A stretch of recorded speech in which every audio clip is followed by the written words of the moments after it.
தோழிகள் அனைவருக்கும் வணக்கம். வெல்கம் டு சமையல் வித் சந்திரா.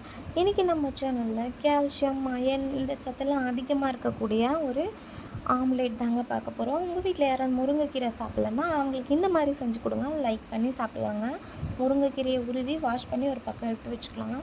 ஒரு கடாயில் கொஞ்சமாக எண்ணெய் சேர்த்து எண்ணெய் நல்லா சூடானதுக்கப்புறமா பூண்டு, பச்சை மிளகா, வெங்காயம் சேர்த்து நல்லா வதக்கி எடுத்துக்கோங்க. அது நல்லா வதங்கினதுக்கப்புறமா நம்ம உப்பு சேர்த்துக்கலாம். முருங்கைக்கீரைக்கு உப்பு வேணுன்றதுக்காக தான் நம்ம இதில் உப்பு சேர்த்து வதக்குறோம். இப்போது முருங்கைக்கீரையும் வாஷ் பண்ணி சேர்த்துக்கலாம்.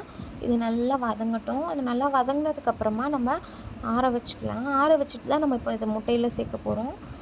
இப்போது ஒரு பாத்திரத்தில் 2 முட்டை போல் நான் உடச்சி சேர்த்துக்கிறேன். ஒரு கைப்பிடி அளவு முருங்கைக்கீரைக்கு 2 முட்டை ஆட் பண்ணிக்கலாம். இல்லை நீங்கள் 4 முட்டை அந்த மாதிரி எடுக்கிறீங்கன்னா முருங்கைக்கீரை எக்ஸ்ட்ரா ஆட் பண்ணிக்கோங்க. இப்போ மஞ்சள் தூள், மிளகுத்தூள், உப்பு சேர்த்துக்கலாம். ஏன்னா நம்ம அந்த மசாலாலேயும் உப்பு சேர்த்துருக்கோம், அதனால் பார்த்து சேர்த்துக்கலாம்.